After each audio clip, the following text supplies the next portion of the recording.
It's MuthaKnows right here on 100.3 WRB. And listen, when we talk about real R&B, power, soul, and that voice that hits you in your chest, you already know this next queen is all that and a bag of chips. She gave us timeless records, a sound that still stands strong today, and a presence you just can't duplicate, honey. From the 90s to right now, she's still that girl. Please welcome the beautiful, the talented Monifah.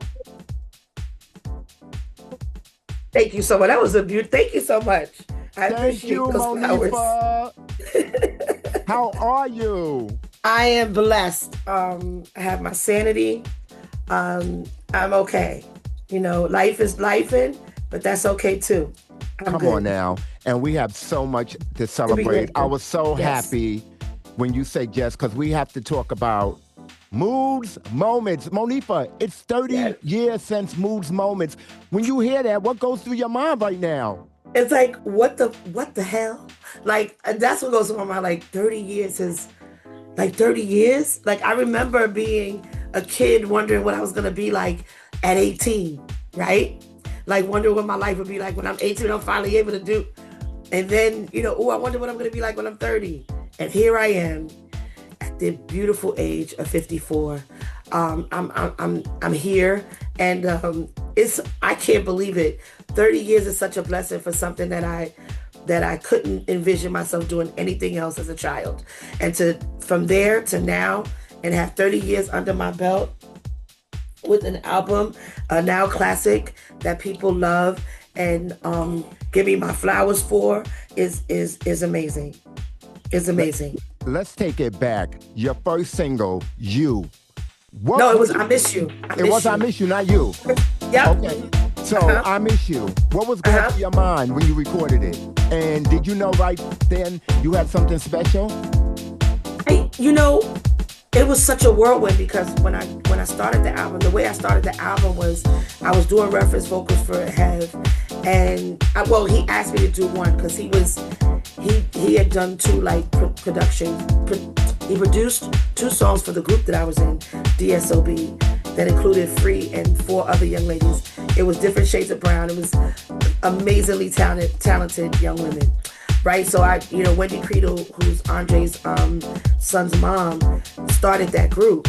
So from there, I knew him socially, but working with him that's how I started working with him.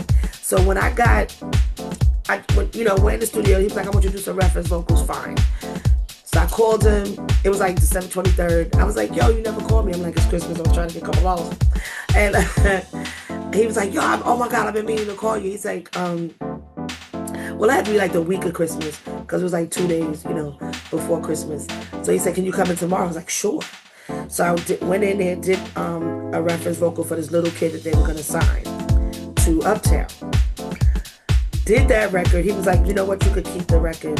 Like, I'm not going to give it away. So I'm like, oh, great, I got a demo or whatever. The next sentence out of his mouth was, we're going to start your album tomorrow. So It's Alright from the first album. It's Alright is a slow record. It's alright. Yes. Right? That was the reference vocal. I was in shock. I was like, stop playing with me. And he was like, just be here on time. And that was it. So probably like December 23rd is when I started the album. I don't even know where I Miss You came in.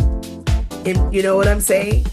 I just knew that once we had the album done, and like 2 weeks later I was signed to Uptown, and the little boy was never signed.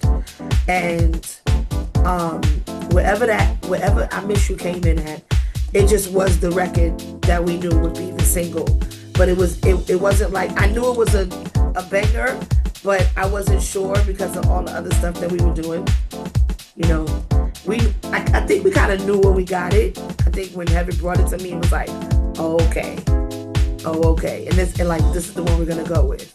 But it was so much, you know what I mean, in between all of that, all the music I was doing, I don't know if it was an instantaneous thing. When that record dropped, how did it change your life personally and professionally? Personally, it just solidified um, what I knew from a kid, what I visualized. So it like, quite honestly, it wasn't a shot. Wasn't about a how. It was about a when for me, right? So it just, I'm like, this is what I'm supposed to be doing. I've been working professionally in this business since I was 7. So I did commercials, theater. I've been doing this professionally since a kid. So it wasn't like being a recorded artist. It was more of a win, but that's what I really wanted to do. So I just never thought I would be doing anything else. I just, like, honest to God. And if I did, I would have been a psychologist. So that's the thing that really, I love human behavior, what the mind does and stuff like that. But other than that, this is what I just knew I was going to do. It was already there. It was just a matter of how it was going to unfold. Personally, it allowed me to do the things that I wanted to do for myself. Just be completely on my own, and all the things. I had a daughter already. My daughter was about 4 or 5 years old when the single came out. So I was like 24 when my first single came out. Wow. Yeah. Now that remix, we got to talk about the remix with AZ. It gave it a whole different energy. How did that come together? And did you expect it to take the song to another level? Because the song was already dope. But once AZ came on in, the remix, whoa, all the way up. Yep. This is funny. Faith wrote the remix, and then AZ. You lying? Yeah, Faith wrote the remix. I never knew that. Yep. Faith wrote the remix, and then I'm sorry. My dog went back outside. You hear him barking? I am. Let me just go grab him. Go ahead. I'm so sorry. Go ahead. I thought he was in the house when I came up. Jeez. This is real life. I'm like, right, okay, guys, I'm sorry, y'all. He used to be right here. Like, he must be in there with his mother, with his other mama. Okay, I'm back. Sorry, guys. All good. Okay. Take us there. Slow walk me with that remix. Oh, so Theo, who was has right hand, he worked with him at the label, was managing AZ at the time. So it just made sense. And I love it. Shout out to AZ. That's my guy. We had fun, and Soul For Real was in that video. AZ, of course. It just was, Heb was in it. They did all their cameos. It was super cool. I just loved it. I thought it was funky. Me too. It's the boom, boom, boom. Remix. Yes, exactly. Heavy time. Baby, come on. And and Faith with her dope ass pen. Super funky. I was super excited about that, for sure. When you perform those songs today, do they hit you differently now than they did back then? No, they still feel present and fresh. They still feel good. I feel like they're super timeless. And they're timeless because they were, they have samples in them of classic, feel good when music with the frequency was high in music. You know what I mean? And that Baby Come Home was the White Horse sample, right? So was it the White Horse sample? No, that's Slipping in the Darkness. You know what I'm saying? That's that sample for the remix. So this is all high frequency music, so it still feels it's timeless. And it's timeless because of the shoulders that we reinterpreted it with the remix. And that's why it's still fresh, in my opinion. Can I say one of my favorite songs on the album, Jesus Is Love. What a way to end the album. Beautiful, Monifah. You sang that like your life depended on it. You took us to church. And you know, it was so funny. Go ahead, I'm sorry, you want to ask me something? Yeah, was that your idea to put a gospel song at the end of the album? That was Hef's idea. Wow. I didn't grow up in church. I'm not super religious or anything. So I mean, but you know, I love gospel. I appreciate gospel music at the time, and Jesus is Love. First of all, Lionel Richie is like one of the all-time greatest songwriters. Period, flat hands down. And it's a beautiful record, and very true.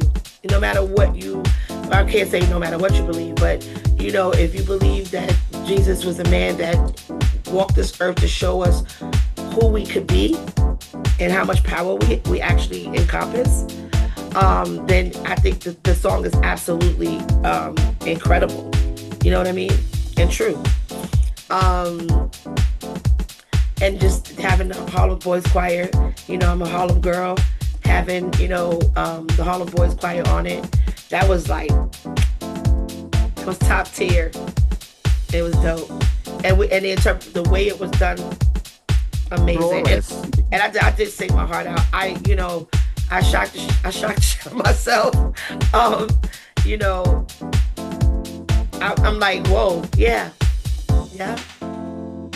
Talk to me about working with Heavy D, and what did he bring out of you as an artist? He was obedient to whatever that was that told him to say, you know, to the universe, and said, yeah, choose her.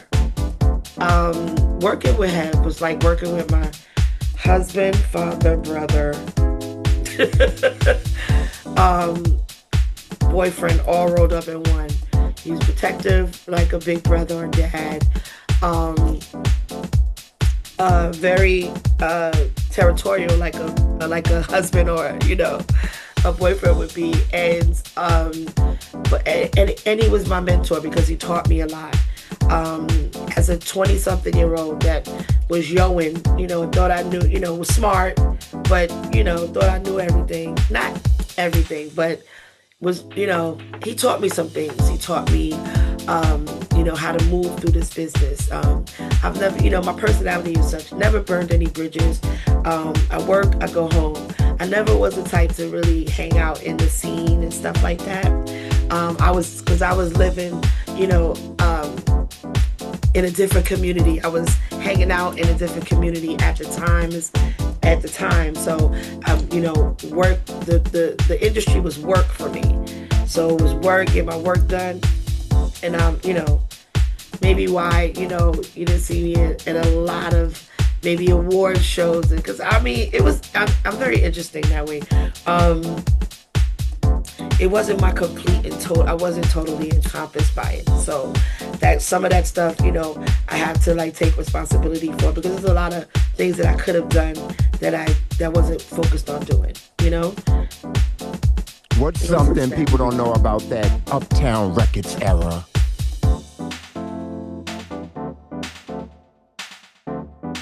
I don't know. I don't know about why it was an infamous space to be. What don't they know? I can't think of anything. That's a great question, mother. That is a great question.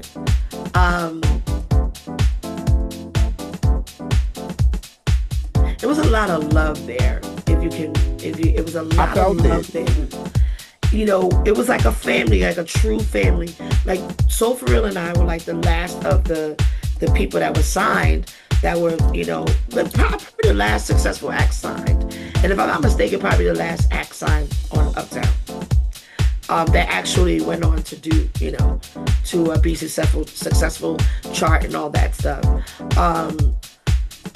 But even, you know, as I'm being around, it was like a family. So they fussed, they fought, you know, and I'm, you know, I'm like the new, whatever, I'm like this. I knew everybody, cool with everybody. But it was a real it really was a real family. People stopped talking for a minute, you know, and then it'd be okay. So it was a true family. just like true family dynamic like any other.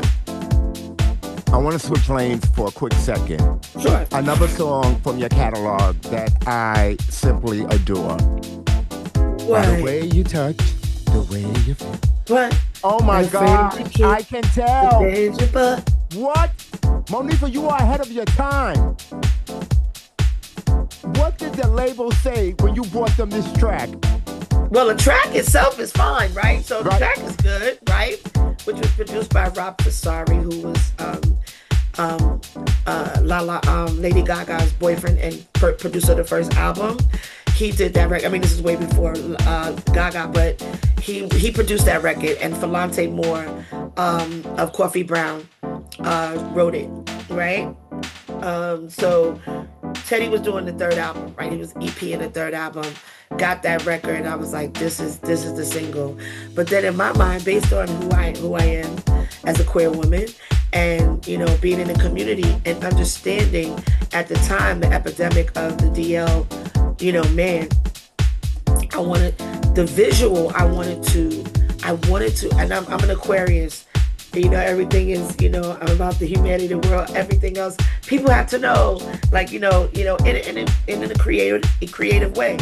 So Senna Hamry, who was one of the dopest video directors of that time, who went on to produce, what's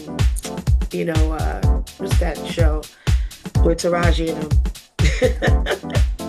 them? It'll come to us. Yeah, you know, Terrence Howard. God dang it, I don't know what's going on in my head, but I got her to co-direct it with me. So when I showed her the treatment, she was like, and incidentally, the day that the day they did the auditions for the males for the ending of the video, right? Only 2 people, after they found out what the premise was, it was like 500 people, 500 guys. And about 4 stayed, and out of those 4, it was Omari Hardwick and 3 other guys, and we chose those 2. One of which was Omari, and the other guy.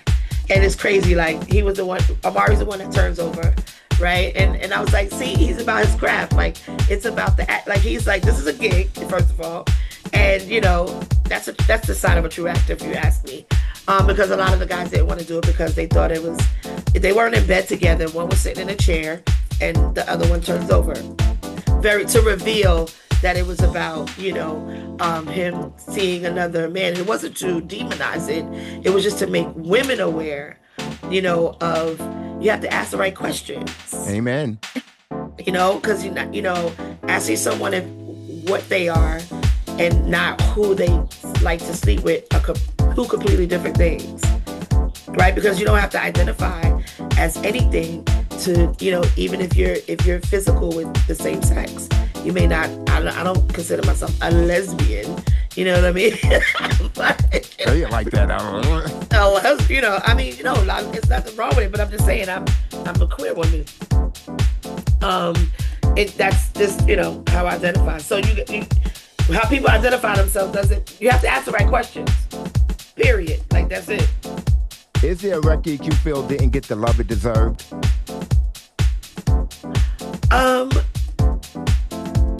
I think that Sugar should, or my second album should have had a video, and should have been a second single. But Touch It kind of just, they didn't really know what to do, and neither did I.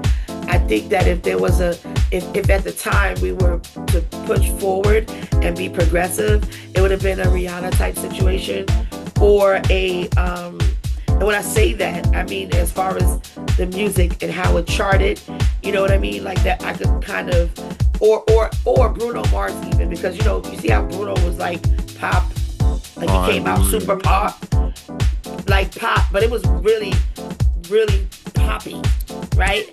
And I always say like he tricked them. I always feel like he tricked them, because then he just came out just with his funky R&B self. You know what I mean? But I think that because I was an R&B urban artist, that they just weren't interested in pushing the envelope or, you know, doing any more work than they had to do. You know, Go ahead, babe. Are we getting anything special for the anniversary tour, new music, re-release? What you got for us? Yeah, I re-release. I seen you riding in a Cadillac. That was fun. It looked like it was a great time. I had a blast. I really did. I love the Chronicles anyway.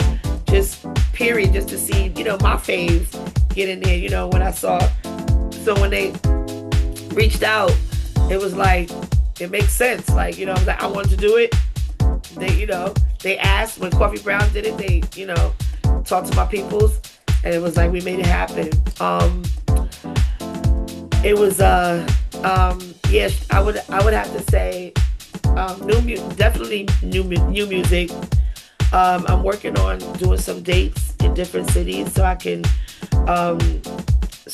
celebrate this 30 years. I'm celebrating it all the way till March 26th of 27, which will be let's go. The end of the 30 year, the actual 30-year mark. And yeah, I'm working hard, merch, all kind of things. So, what do you want to say to the fans who've been rocking with you since day one? This celebration and the success of Moods Moments is because of you, and thank you. You are a part of my story, for sure. I mean that from the bottom of my heart. Without you guys, there would have been no Monifah to celebrate and to celebrate these 30 years. So thank you. And thank you. Thank you for your contributions to R&B. You have one hell of a voice. Love you on R&B Divas.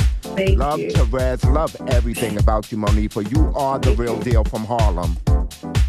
East Harlem in the building. 125, 135. Where we at? 145. 115. 115. Okay, I'm from the east side.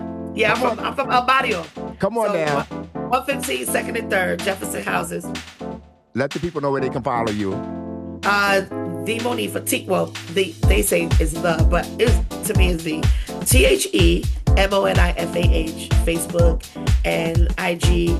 I'm going to restore my TikTok because it's business. But I'm also very political, and I said I'm erasing my TikTok. I can't do it, but I'm gonna put it back. And yeah, everything is TheMonifah. Last question: did you ever have any regrets about doing R&B Divas? Absolutely not one. Not a one. I love those ladies. I learned so much about myself. I grew. And I think we did an amazing day together. Absolutely no regrets. I miss y'all. I do. I miss us too. I do. Thank you, Monifah. When you come to Philadelphia, we got to hang out. We got to do something real well. When I come that way, because I'm going to come that way, I'm going to hook up something. Maybe we could talk after. Please and do. Figure out how we could collab. And, Of course. Yeah, but we will definitely get to see each other face to face. I love you, Monifah. So much. Anytime. Okay. I told you I'm going to take excellent care of you. Thank you. Anytime. Bye. Enjoy your day.